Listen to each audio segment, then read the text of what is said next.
Since everyone is already ready, can we start? I think we need just 1 second, but we'll let you know as soon as we're ready to go. Okay, thank you.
All right, cool. So I think whenever Whitman is good to go, so is Lambert. Are all the judges on the email chain? Because I only see 2 of them. It's possible one of them doesn't want to be on it, but if everyone can just check to make sure that they got the email. I did not get it. Okay, cool. I think This you're is my mistake. I'll re-add you then. Yeah, But- my email in my paradigm, and you can just forward it to me. Yeah, I didn't get the email neither. I got an email, but there was no attachment. I don't know. Oh, well, I did send out the email chain blank just to. Okay, yeah, no worries. I just wanted to make sure. But yeah, okay, cool. Then who's the F side and who's the next side? So Lambert is speaking AF second. and Whitman Okay. is saying neg first or con first.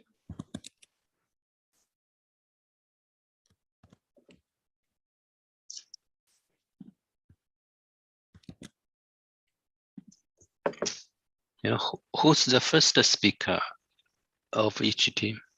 For First, Liam, it's going to be Bobby Massell speaking first. Okay, and for Whitman, it'll be William Hallward Dreemeyer speaking first. okay, thank you. Yep, just double checking everyone's email right now to make sure I added everyone again. Right. Cool. Sorry about that. I think Bobby accidentally copied some like punctuation, so the email bounced Yeah. when we first sent it. So that's our bad. There we go. Okay, that should be everybody. If anyone misses it, I would, check I guess spam or junk, but I think that just got sent out again. I replied all. So everybody should hopefully have it now. Yeah, I got it. Well, I got it as well. So I'm gonna go ahead and add our email, add all of our evidence, and I'll send it out again. So, yeah, Whitman's now ready to begin.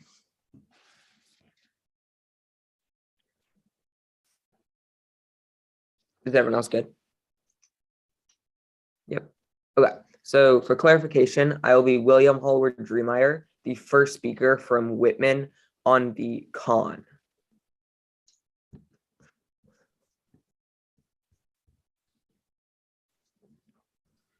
Whitman negates resolved Japan to revise Article 9 of its constitution to develop offensive military capabilities. Contention 1 is the economy. Hasaba 17 of Waseda University writes that the current constitution and interpretations have long allowed the state to focus on economic development. This is because there is a guns and butter trade-off between military spending and social spending. The UPenn Wharton School 17 confirms that a large military budget leads to cuts to social welfare. Social spending is the best way to grow the economy because it targets the most vulnerable. Hiller 18 of the Peace Science Digest thus writes that a 1% increase in military spending decreases economic growth by 9%. An economic slowdown would threaten the entire region. Because Japan is a key producer and investor, Tonson 14 of PRIO writes that Article 9 set East Asia on its road to economic growth. Reversing this would be devastating, as Yang 19 of the World Bank concludes that in East Asia, over the last few decades, 1 billion people have been lifted out of extreme poverty. Contention 2 is relations.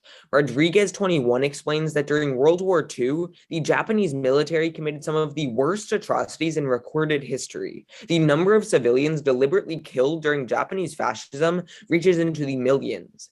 As such, the ISDP 18 writes that an amendment to Article 9 would ignite protest amongst the country's neighbors due to historical Japanese imperialism. This would happen in 3 places. First is in China. Gui 14 of the CFR writes that the average Chinese still have deeply rooted apprehensions about Japan repeating its militarist mistakes. China would militarize in response, risking escalation. Wadsworth 19 of Pitt writes that the ensuing heightened mistrust between alliance partners in China increased the likelihood of a conflict escalating into war that would undoubtedly draw in the US. Second is in South Korea. Sheen 17 of Seoul National University finds that most Koreans are against Japan's constitutional reform and consider it a sign of Japan's revert back to militarism. South Korea would nuclearize to protect itself. Sun 21 of NYU writes that in military conflict, Japan could build a nuclear arsenal faster than South Korea could. This gives South Korea a strong incentive to build nuclear weapons preemptively. Rappaport 21 of Columbia finds that South Korea has taken steps to expand weapons technologies. While there is no indication of nuclear development, further pressure could result in nuclear weapons. This would quickly escalate, as Taylor 17 of the Washington Post finds that faced with the threat of South Korea developing nuclear weapons, the North may be incentivized to launch a preemptive strike. Third is in North Korea. Stebbing 17 of the University of Western Ontario writes that for North Korea, who views Japanese remilitarization as a threat, it would likely trigger a localized arms race, paving the way to future conflict. Indeed, Rodriguez explains that in one of the worst case scenarios, Japan's acquisition of offensive strike capabilities triggers a Korean or Chinese preemptive attack. Mixler 17 of Time writes that if North Korea launched a nuclear attack, the death toll would be 2.1 million in Tokyo and Seoul alone. But even if none of these wars break out on purpose, an arms race in East Asia would destabilize the entire region and increase the risk of miscalculation. Asaba 17 of Waseda University writes that military expansion in neighboring countries would make all parties involved more prone to miscalculation. Finley 10 of UT Austin confirms that arms race increases the probability of war by 331%. At the very least, Mason 21 of the Conversation finds that constitutional revision will send alarm bells ringing across the Asia Pacific, worsening relations with 2 of Japan's biggest trading partners, as well as damaging its regional image as a trustworthy leader of peaceful economic investment. To keep the peace in East Asia, Whitman is proud to negate.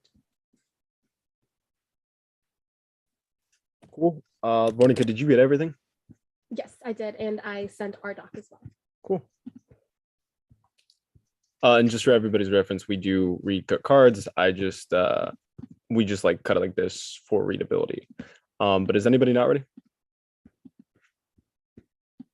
Okay, cool. In that case, Lambert, affirmative, Bobby, Michelle. Lambert affirms in our first argument is military leverage, as Brookings 21 indicates that Japan shares economic or concerns about democratic recession, and China's coercive diplomacy has long pressed to include democracies in Asia's regional architecture. However, Ichari 12 furthers that Article 9 inhibits Japanese military intervention for the purposes of democracy assistance, shedding the limitation on the use of military forces and Japanese response towards the military crackdown of pro-democracy movements in Burma and China at the end of the 1980s.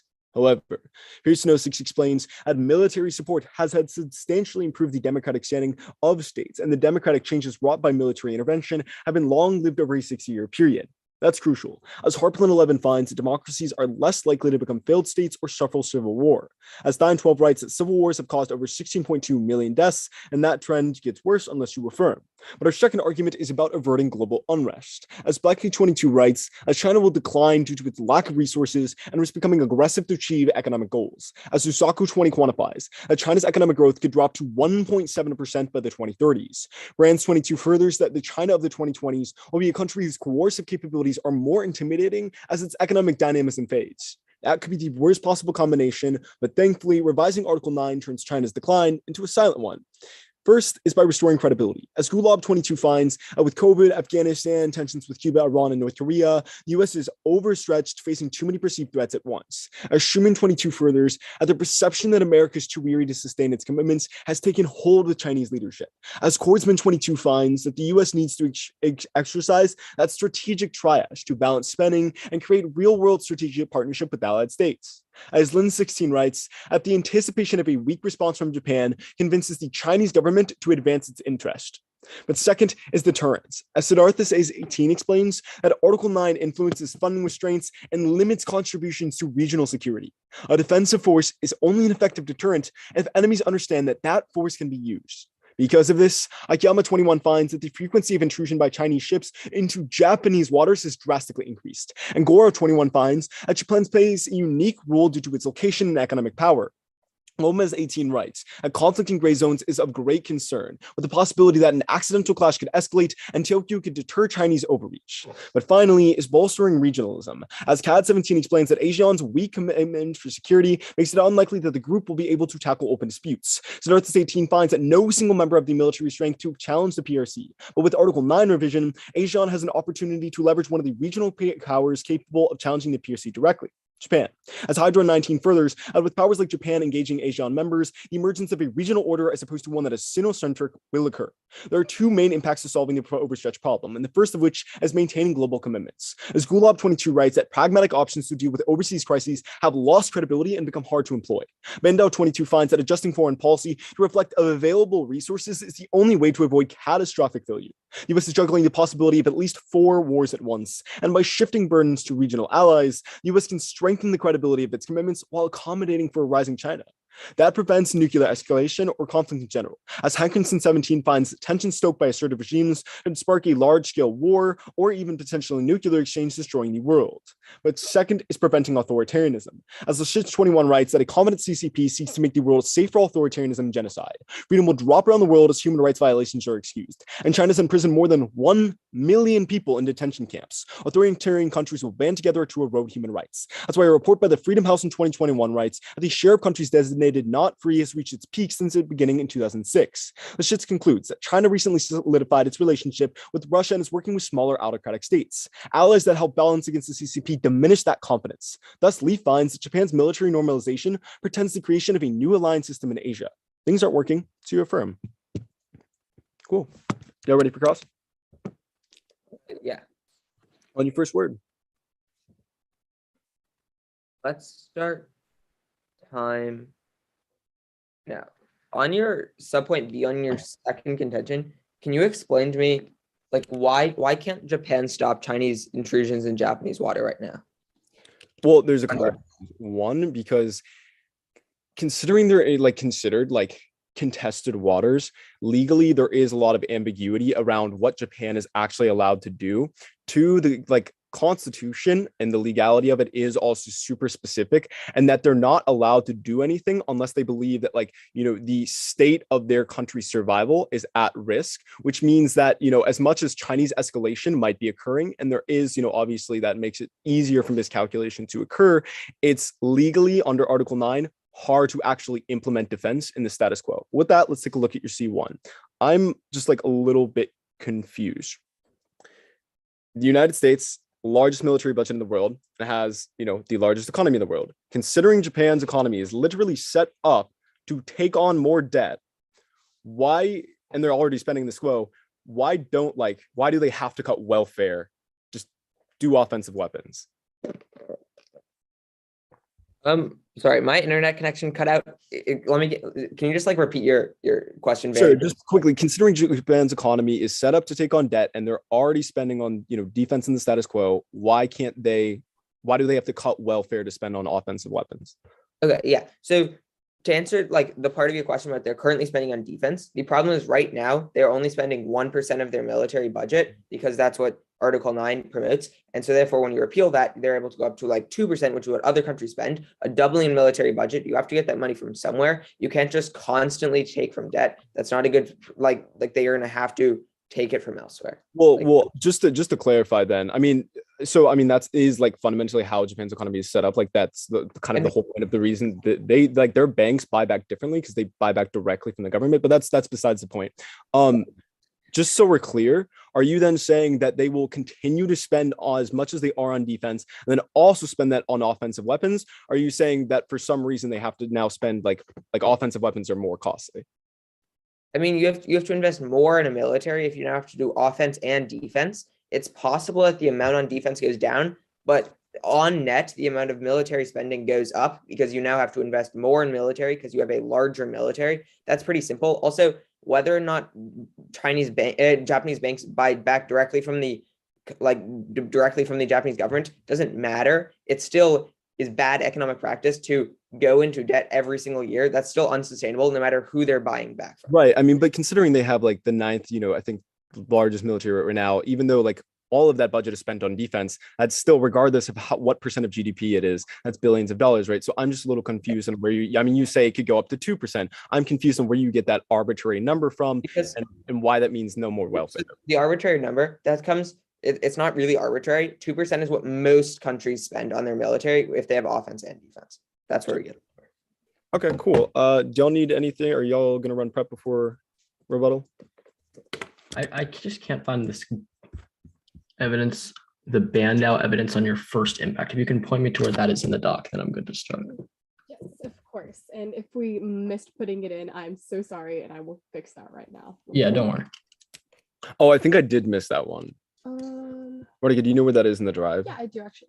Okay, cool.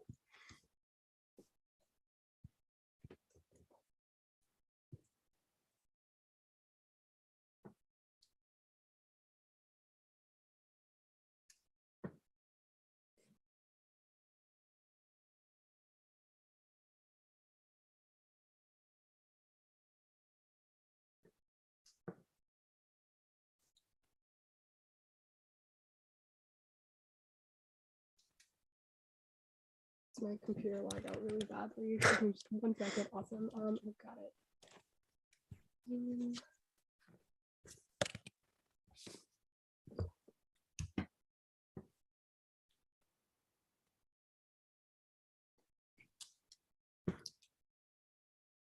Oh, a couple bad ones.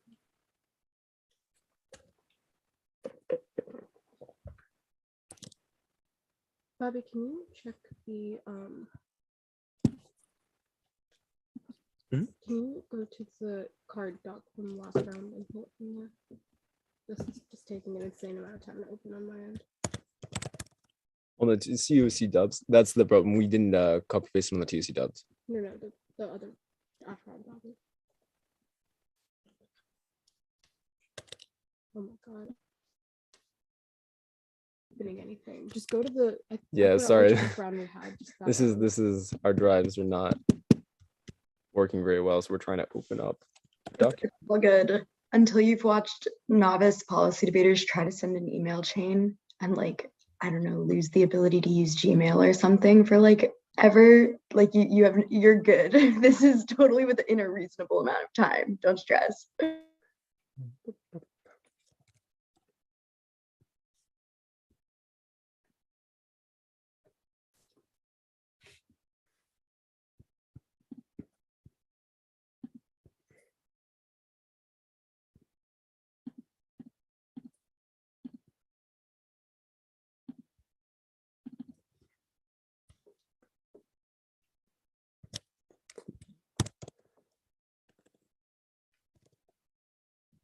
Okay, awesome.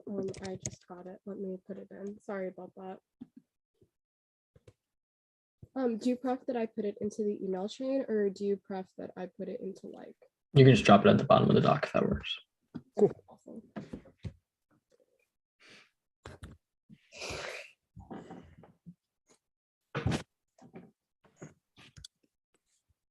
Let's see here.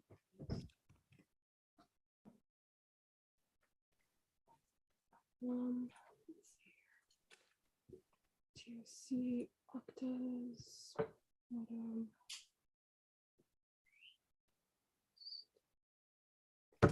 Shoot, the formatting can copy. That's so odd. But like we read the cut card, so you can just like, is that okay? Or do you want me to highlight it? I can totally do that too. Yeah, just which line is it? Okay, awesome, totally. Nothing's paraphrased. It's just yeah. Cool. Are we good to go then? I mean, I'll run a little prep to look at it. Okay. Sorry about that, by the way. No worries. All right, HDNL unmute on the call.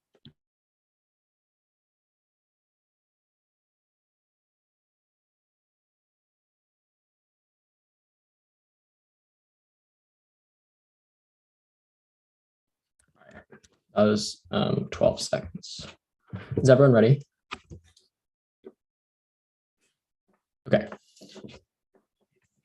On their first contention about military intervention, Article 9 no longer restricts Japan from sending troops abroad. Seed 19 of Reuters writes that in a historic shift in 2014, the government reinterpreted the Constitution to allow Japanese troops to fight overseas, furthering Japan proposed a mission by its Navy in Middle East waterways. Second, turn this argument, Japan needs to stay peaceful to have legitimacy. Kono 95 writes that it's extremely important that Japan resolve war-related issues to enhance confidence with Asian neighbors and cooperate in the Asian Pacific. Third, you can turn it again. Tan 15 argues that Japan's push to become a normal military power risks alienating regional countries. Japan's selective approach to multilateralism could prove risky for the region's stability. Fourth, you can turn it one last time. Affirming increases tensions with North Korea, undermining Indo-Pacific cooperation. Austin 17 writes that scaling back the alliance would destabilize Asia and beyond. It would hand Kim a strategic victory, removing the deterrent to its aggression. All of these turns make it significantly harder for Japan to intervene and promote democracy. On their second contention about China. First, China is defensive. Brands 21 of Hopkins writes that numerous scholars reach a similar conclusion. China attacks not when it feels confident about the future, but when it worries that its enemies are closing in. Here's the link comparison. A concessionary policy towards China has prevented war for 40 years, but as the pivot to Asia has intensified, China has started militarizing per the logic in their case, which proves our analysis correct. Second, you can turn this argument. Contesting China is what causes war. Zhang 16 of Foreign Policy writes that hegemony in East Asia confirms hardliners' view that the United States wants to contain China, undermining moderates. Only hardliners unequivocally seek military power. It directly takes out their case because it empowers the sentiment of hardliners who want military expansion and to expand authoritarianism. On the link about credibility, first you can turn it. Wadsworth 19 of Pitt writes that a Japanese offensive strike could decrease confidence in the credibility of U.S. power as a sign that Tokyo is losing confidence in American credibility. This causes more American allies to hedge with China or develop their own strike capabilities, which further increases instability. Also, generally, American credibility is non-unique. They don't explain why credibility increases when this goes up, like the wars in Ukraine and Afghanistan have already damaged credibility. They don't explain why getting rid of this reverses any of that. On their second argument about deterrence, they have to win that Japan backs down in the face of deterrence. Any sort of conflict, we believe, becomes far more likely when Japan aggresses in reaction to Article 9 getting repealed. So actor analysis is the highest layer of debate in this round. They have to win anything on the top shelf. Second, the status quo is on our side. There's no gray zone conflict right now. Zhao 21 writes that China and ASEAN have agreed on the code of conduct for the South China Sea. Beijing said it could regulate the activities of China to avoid conflicts. Third, you can turn their argument. The first piece of evidence they read says there's strong resistance within Japan to developing the strike capabilities that they say ends up deterring conflict. So that only happens when Article 9 is repealed.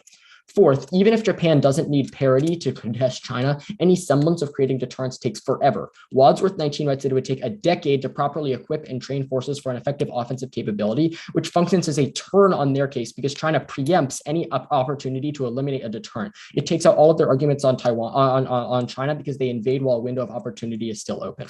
On their last argument about cooperation, first, their evidence gives way too many alt causes for a weak ASEAN, no legal framework and rivalries in the South China Sea, neither of which change in their case. Second, you can turn their argument imperialism prevents cooperation. Suzuki writes that Japan is burdened with stark past in World War II, which led to massive demonstrations during then Prime Minister Tanaka's visit to Southeast Asia.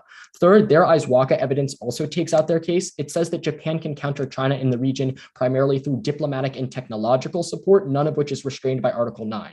Fourth, Japan isn't even a member of ASEAN, so they can't fiat in that it wants to be a regional power or that it gets invited to the bloc. None of that work is done in case, don't do it for them. Fifth, a cohesive ASEAN is impossible. Jack Nahan 22 reports that far from a cohesive bloc, the ASEAN claimants are bedeviled by mutual rivalries, trust deficits hinder potential cooperation.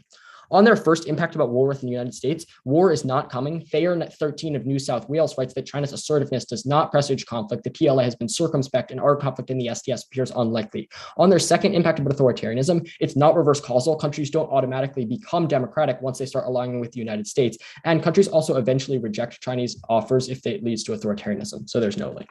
Thank you. Vote nay. Awesome. Bob, you're unmuted. I'm unmuted. Okay, Oh yeah, can let me we just switch switch mics. our Yeah. Okay, sounds good. So really quickly before we move on, I need to see a couple pieces of evidence. Is that okay? Yeah, I'm happy to share the doc with you. It should have everything. Okay, yeah. Yeah. Yeah. That's fine, but just to let you know and make sure that like you're okay with it, I give my rebuttals off the flow, so I don't have like a doc to send you. So if you want, Yeah. I can back evidence if you don't want to send it. That's totally good. No, sure. Yeah, it doesn't matter. You can just call for it. Sounds good. So can I see the evidence that says that countries always like move away from China when things start to get towards like authoritarianism? The very last thing that you read at the bottom of your case? That's an analytic. Analytic, that's fine. Can I also see the evidence that says that, sorry, I lost my place. Right, that there's no gray zone conflict right now. Can I also see the evidence that says that the protests evidence? Sorry. What is it in response to? It was right. I was in response to regionalism, and it was right underneath that there's too many alt causes as to why regionalism isn't functional. Too many alt causes. Yep. Awesome. Good. That's all I need. Thank you. And then I'll stay unmuted so y'all know we're not prepping or anything with that. HD, grab the. Actually, I got it. So sorry. It was Suzuki. And then it was. Oh, so sorry. One more thing really quickly. It was the second response you read that Japan needs to resolve like war issues first. It was right underneath the collective defense response. That one thing. Grab that. Then sorry, Varnica, what else was it? The second response that you read that Japan needs to resolve like war issues. Yeah, sorry. I got that. I meant so I have the regionalism turn and then that turn on your C1. And what else did you want other than that? That was it. Yeah, I think the other thing. So you're good. Okay, so I sent it. Awesome. I'll let you know as soon as I get it.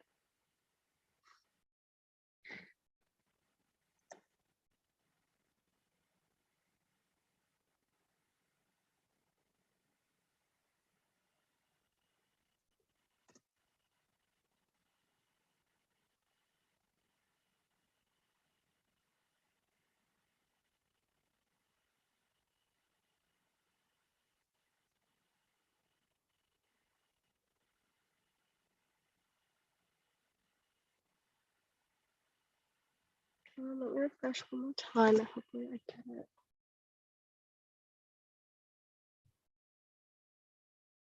Okay, awesome. I just got it. With that, I think Bobby will probably review that during, actually, we'll just run some prep really quickly starting. Okay, cool. That was 4 seconds. It's just gonna go our arguments, then my opponent's arguments. Is everyone ready? Okay, sounds good.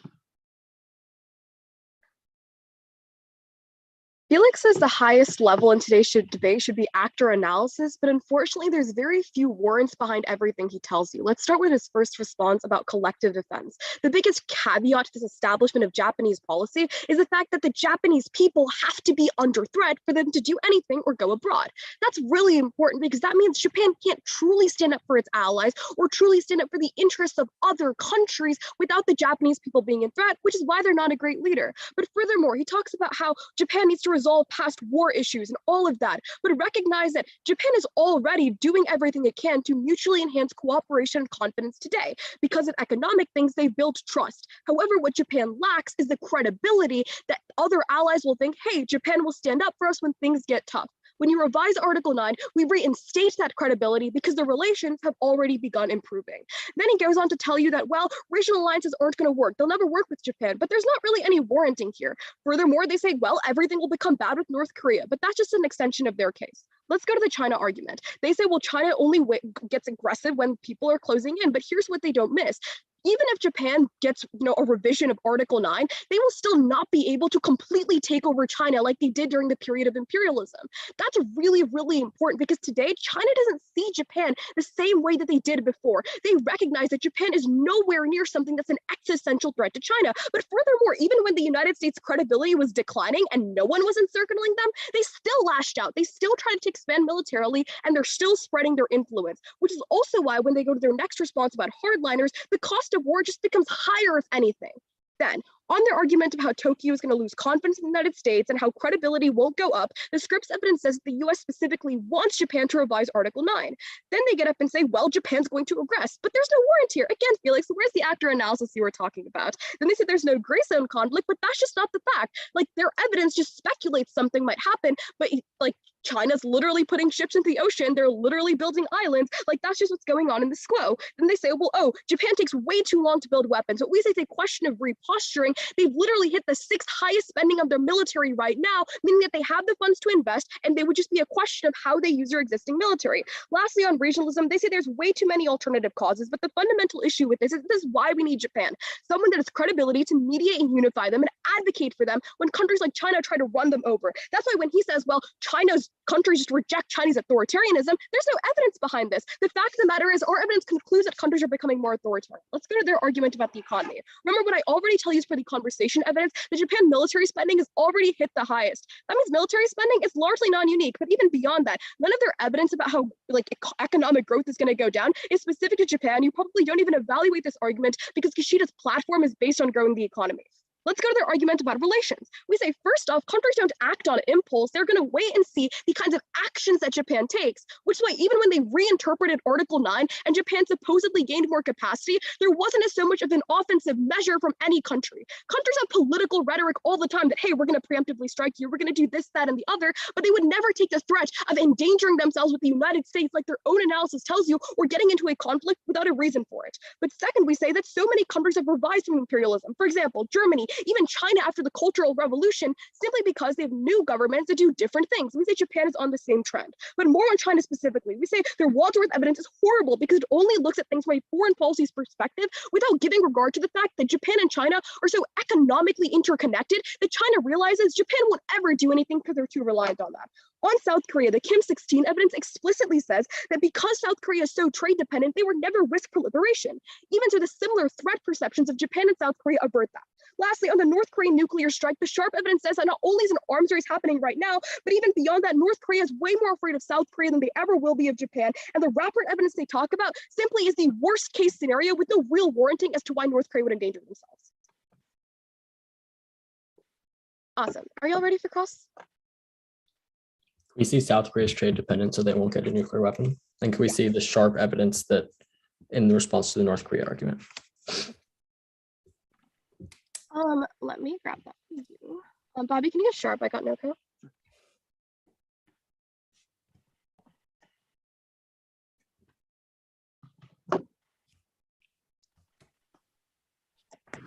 If you haven't gotten it yet, I can get it because I already got the Soka stuff. Oh, Okay, awesome. Let me grab that then.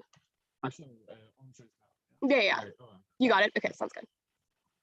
That's just sharp 20, yeah, 20 22. something, 22, yeah. Awesome. My email was sent. Let me know when you'll get it. And your email had both? Oh, No, I just Bobby mine sent as one well, and though. I sent one. Bobby's is the sharp evidence, and then mine is the trade stuff. Sorry about that. Sounds good. No worries.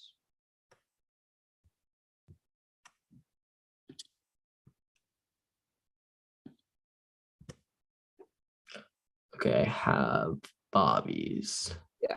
Same. Okay, maybe just give it one more second to come through, and then if it doesn't, I can just copy paste it at the top of our case doc. I've had to do that a couple rounds because my email just keeps lagging out on me.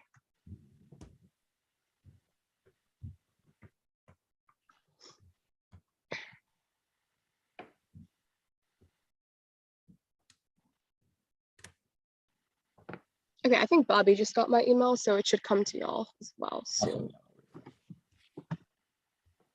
Mm, Well, I just got it. okay. Awesome. Cool. You can cross then, or would y'all Oh, like to we're gonna prep. prep? Okay, sounds good. We'll start now.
Oh, sorry. HD, was it 237 total or 237? 237 then. So Okay, so then 15. So 8 seconds left. All right. You ready now? Yes, for sure. You can take the first question. Okay. On your first contention, we say that Article 9 does not restrict Japan from sending troops to other countries. You say that people have to be under threat for them to support Japan sending troops. Yeah. So does that mean that your argument is that when Article 9 gets repealed, Japan becomes under threat, so then people support sending troops to other countries? No, not at all. It's simply that clause doesn't exist, so Japan can do things like use their military in other countries without their people being under threat. It's definitely not that we should endanger the Japanese people. That'd be ridiculous. Well, okay, yeah, I didn't think that was your argument. That's the way I thought it came out in rebuttal. But but if they've reinterpreted away that clause, then why does that matter? Article 9 matter anymore? No, they haven't. So what the Japanese cabinet released after the reinterpretation was essentially saying, yes, we're going to have this policy of collective self-defense because we want Japan to sort of be more involved. However, the caveat that was sort of included in this clause is that collective defense can only be employed when they think that a situation will pertain to hurting the Japanese populace directly. Right. So, for example, when there's issues in other countries, like the genocide in Myanmar that Japan wanted to intervene in, but ended up with weak military support, they were unable to do so because, as bad and horrific as that genocide is, it doesn't really do anything to the safety of the Japanese populace. So because of that, they weren't able to successfully employ stuff. It's situations like that. Do you mind if I take a question? Go ahead. Sounds good. So let's talk about your North Korea argument. So looking at sort of the Rodriguez evidence that you read, it simply just asserts that the worst case scenario that could possibly happen is like a preemptive strike. But insofar as sort of you tell me yourself that if all of this were to happen, the United States would get involved and there'd be nuclear weapons everywhere, what is a country's incentive to sort of put their entire regime at risk for the idea that Japan may or may not maybe act on this clause change in their constitution?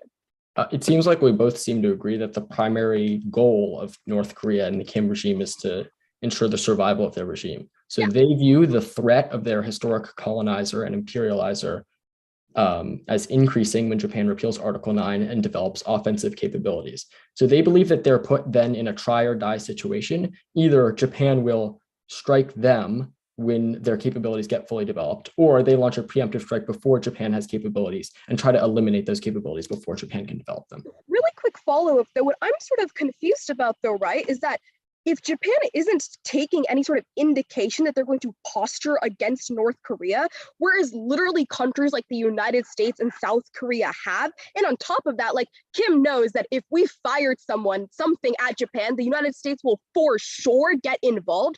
Why is it likely that he's going to turn away that for sure guarantee of US involvement and basically like regime destroyal for the maybe chance that even without any posturing or even so much as Japanese rhetoric that they're going to attack North Korea?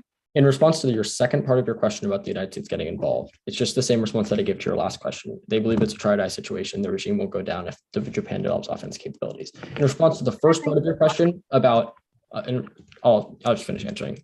But in response to the first part of your question about it not being not targeting North Korea, the point of our case is that it's seen as a symbolic revision, a return to their past that they think will be used to target them.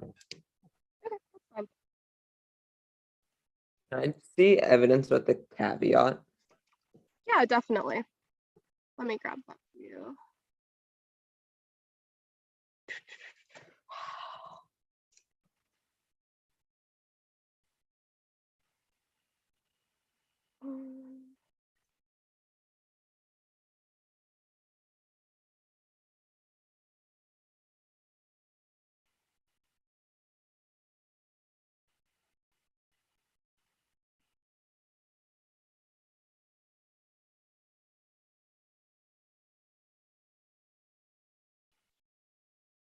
Bobby, can you look for that as well? Because my Sure, thing's what piece of taking.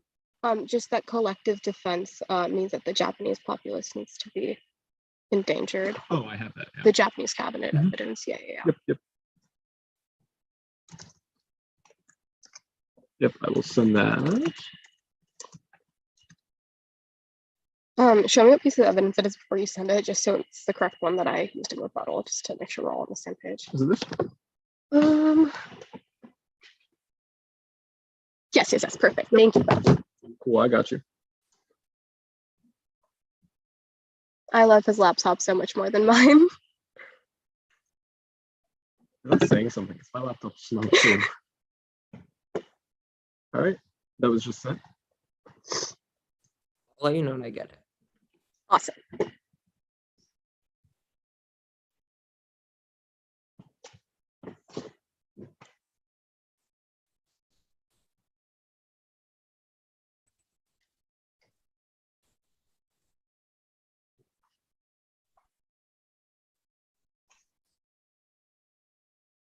Well, I just got it. Felix will read it while like I speak, so I'm good if everyone else is. Yeah, we're good to go. It'll start off on my case, then it'll go to their case. Is everyone good? Okay, cool.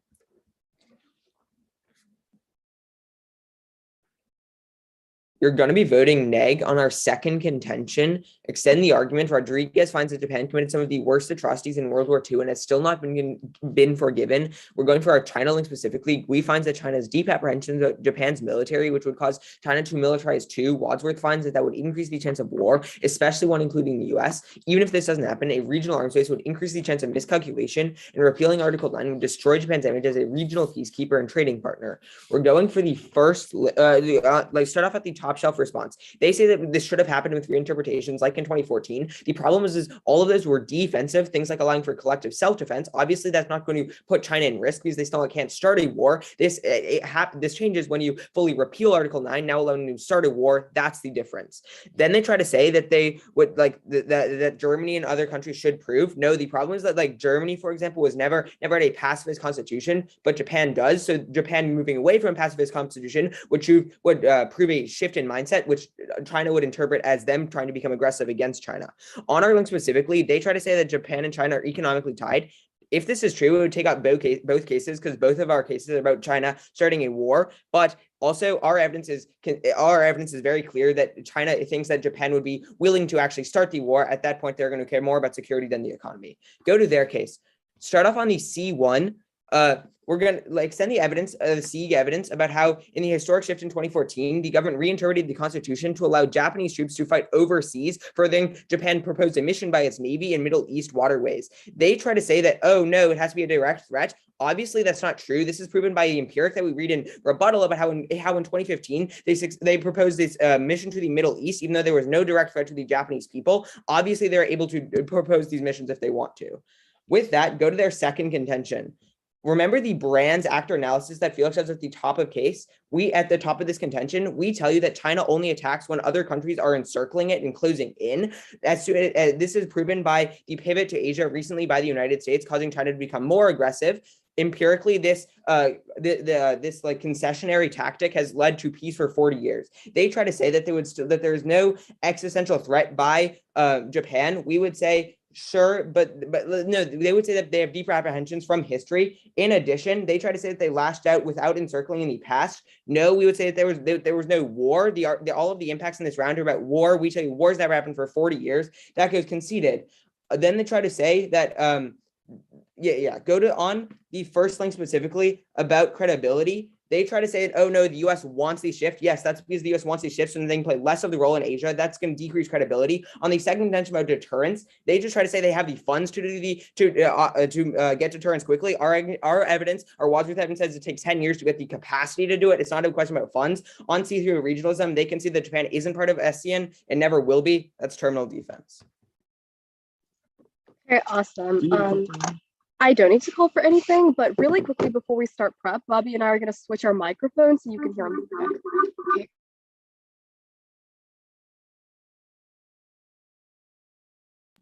Sorry, I was just yelling at him for the feedback thing. We're going to start our prep. We used 10 seconds earlier. Now.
We have that as all of your prep.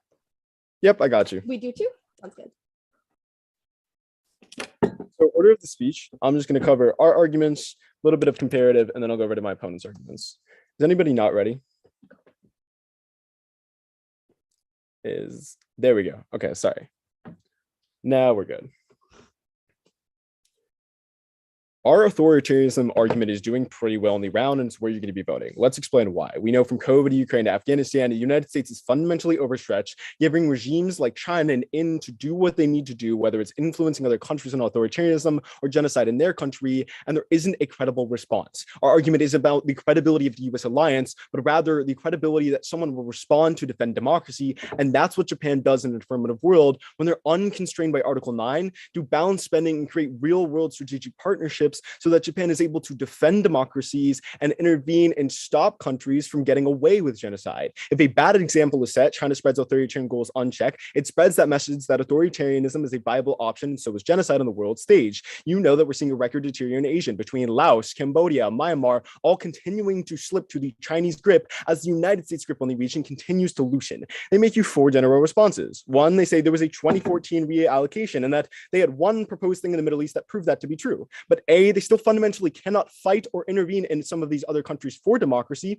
so it doesn't really prove anything. But B, their evidence just says the plan was proposed, but it never actually happened. 2, they say China only attacks when they're encircled. Our argument is even about war, but we know that A, China is escalating right now as the United States is going away, which probably proves that's not true. But B, the cost of war goes up in the affirmative world, so they're less likely to escalate.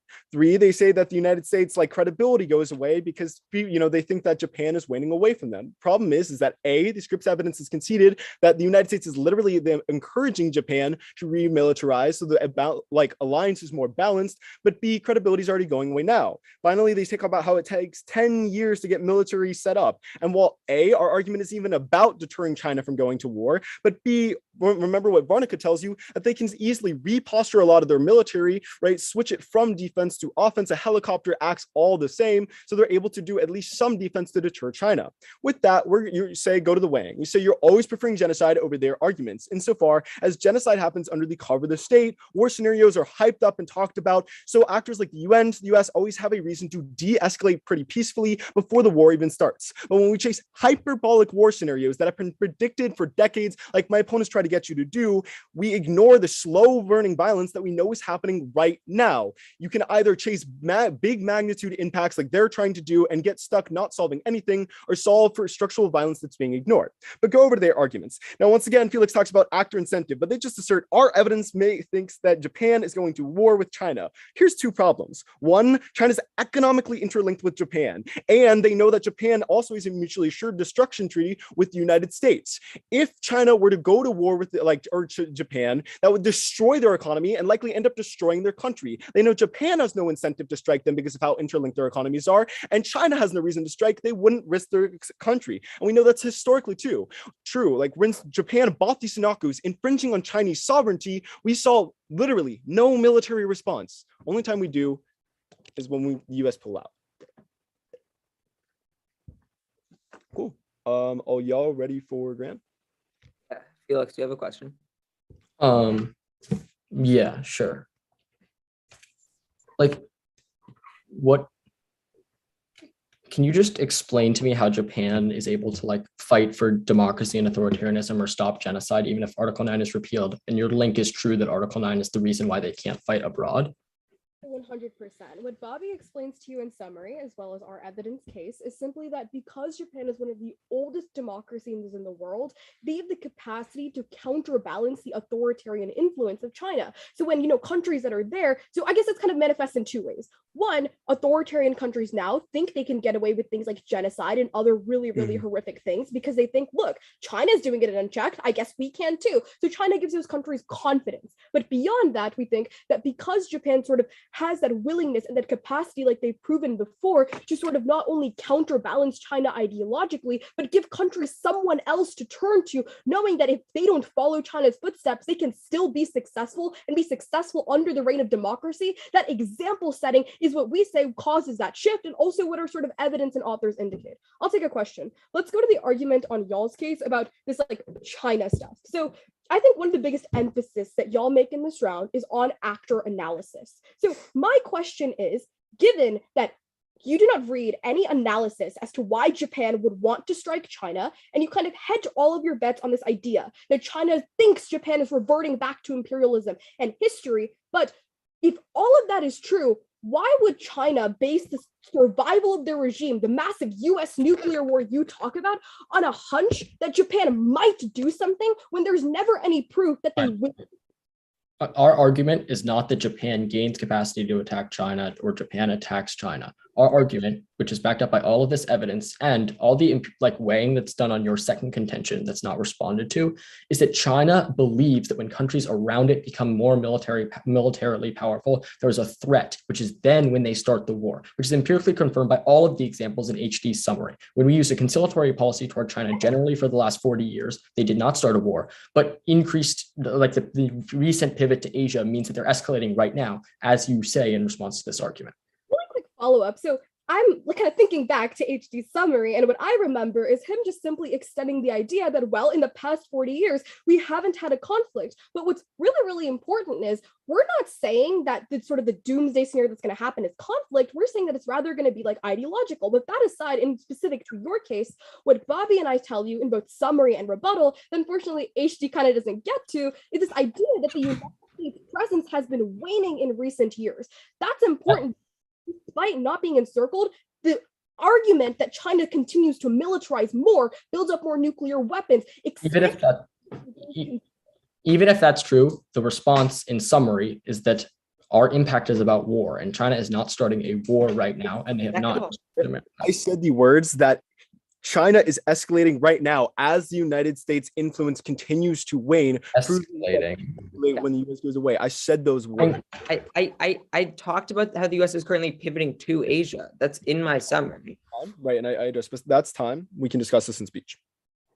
All right, we'll run 8 seconds when you have on the call.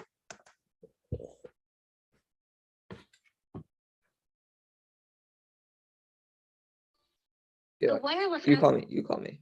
I did. No, I know, but like I'm saying, call again because whatever. We'll start prep now.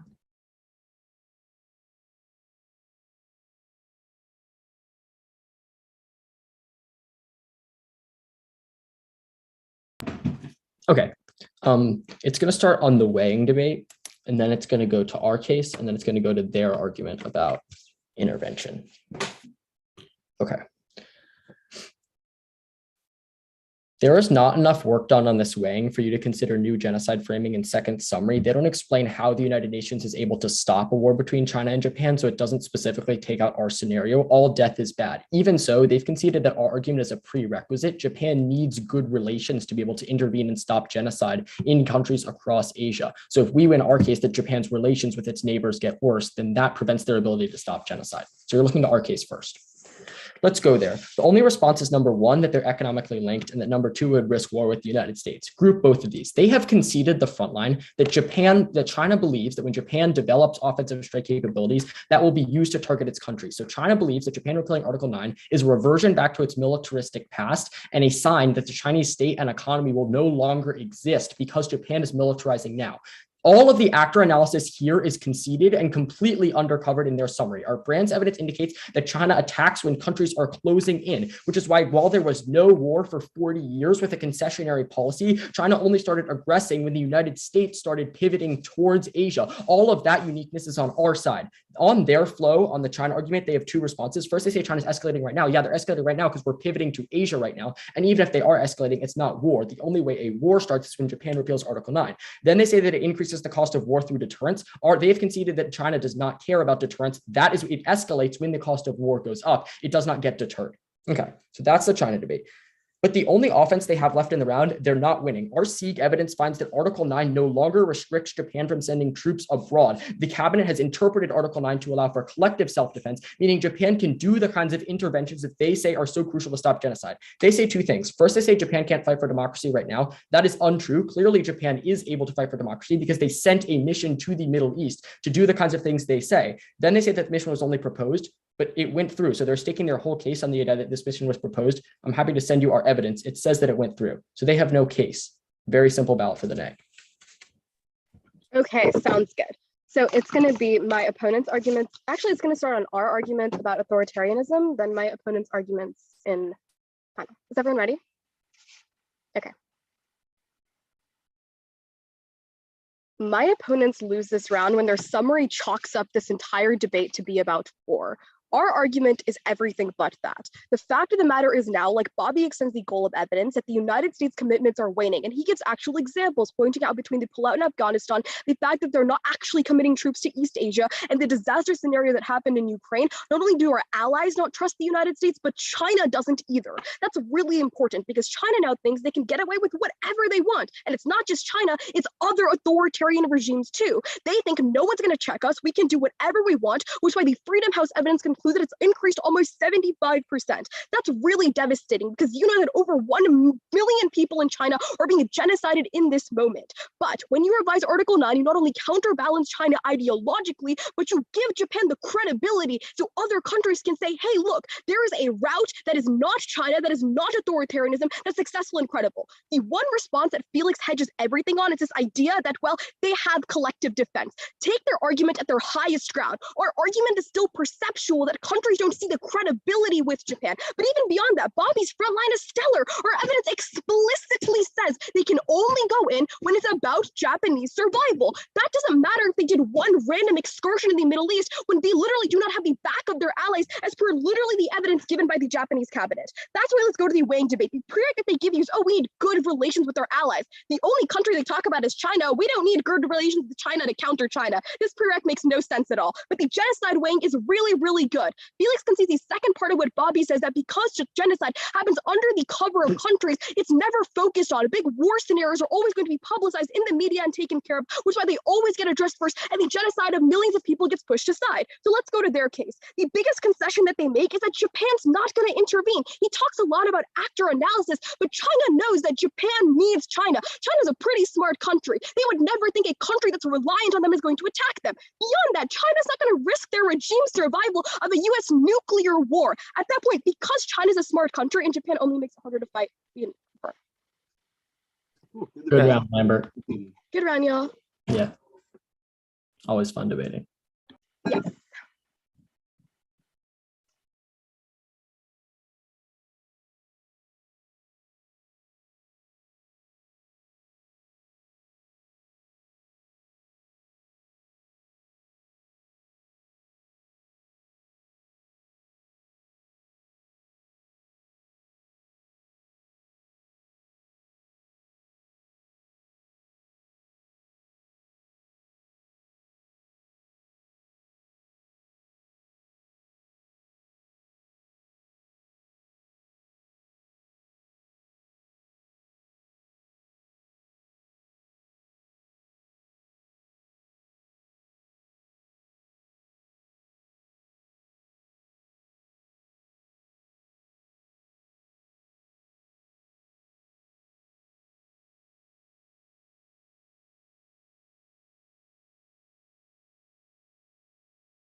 From whichever judge we're still waiting on to make a decision, can I get a sense of how long it's going to be? Because I have like class soon and I want to go film. Oh, sorry. No, I was just writing my RFD. That's totally on me. I will click submit right now. You're good. Thank you.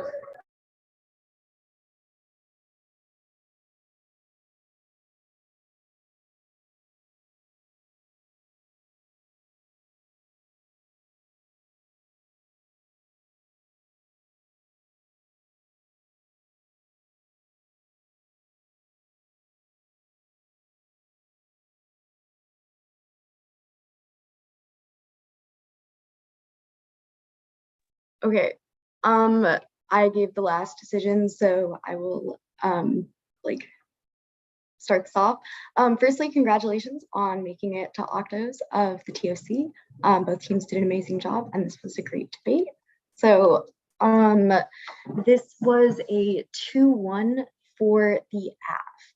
I gave the decision for the neg, so I'll give my RFD first. Also, I'm the one who's already talking, so that makes the most sense. This was a really interesting debate for me to evaluate. Ultimately, like, so I start the evaluation of this debate with the question of, like, can Japan effectively defend democracy in the region? So I think that has a couple different components, things like, is China going to be aggressive in response? But ultimately, I think that the question of ideological balance and credibility becomes a problem when the kind of affirmative's only real response to everybody in the region is really, really stressed about Japan trying to remilitarize is just Japan wants to spread democracy. And like, that's great, but I don't see what that does for like the Vietnamese and people from Laos and Cambodia who have made it very, very clear in several pieces of evidence that the negative has read that they don't want Japan's help. I think that substantially checks back against Japan's ability to, firstly, I don't think the plan gives Japan credibility in that case, right? Because there is no regional credibility if this is viewed as a move to imperialism and militarization. I think the negative has read several pieces of evidence that have gone conceded and have been extended that say that. So then I kind of, I mean, like, that is in itself almost sufficient in a world where the framing is a question of like structural violence and genocide. Like, this will just be a move that creates conflict in the region. But the other components of this is, so I end up looking at this like question of collective self-defense. To what extent can Japan intervene in particular situations? I think that let me see if I can see the specific piece of evidence I read. The Richter evidence actually specifically says, here, I can read you the line. The Richter evidence says, on July 1st, 2014, Article 9 now permitted Japan to exercise collective self-defense and to come to military aid of an ally under attack. And yes, it does say, oh, actually, I'm sorry. This says the government has reached a conclusion that not only when an armed attack against Japan. Yeah, which I will say, to a potentially concerning implication, is the opposite of the direction that the card is cut in. But in any case, in that case, there's no reason that Japan can't already sufficiently do this. And the attempt to like give them more resources to do it is just going to make everyone in the region like freak the fuck out. And oh, my allowed to say that? Sorry. Anyway, and I think like that leads to, even if it doesn't lead to war, like I think everybody gets a whole bunch of conflict going on. So I vote neg. I think that like the AF is a sufficient shift back to Japanese imperialism to mitigate any potential impacts. And I don't know why both of my other judges just disappeared, but that's my RFD. Cool. Jesus, an alarm just started going off next to me, but this is quick anyway. I voted for Lambert because Whitman simply did not do extensions in the back half of the round. And I find it incredibly upsetting that I have to adjudicate this round in the same way that I adjudicate rounds between my novices, because this is TOC octas. I also think that Lambert is ahead on many of the Lincoln weighing debates. I don't actually think the genocide weighing is too late because it's weighing, not framing. So I feel comfy evaluating it. In contrast, Varnica responds to the prereq pretty well. On the authoritarianism link, I think that the encirclement debate is a wash, considering that Lambert's argument is not actually about war or conflict. And I think that the Japan-like operation in the Middle East was proposed but not performed. And Whitman also didn't extend their case, so I cannot vote there. This is a pretty clear ballot for me. I really have to run because I have class, but my email is in my paradigm of few questions.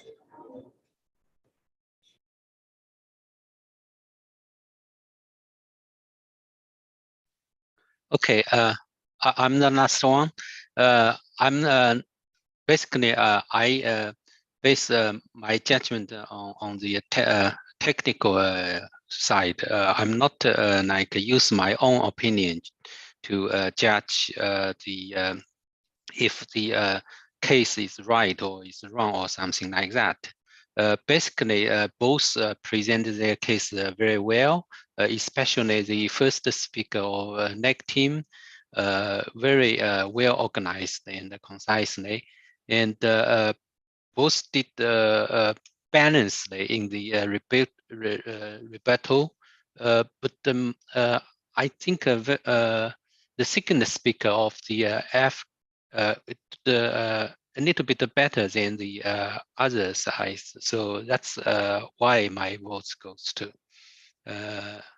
They did also very balanced in the crossfire checking. That's my reason. Okay, thank you. Thank you so much to all of the judges. Really good round, Whitman. A lot of fun debating, y'all. Yeah, Thank good. you. Good luck, Lambert. Thank Good you. luck. See y'all.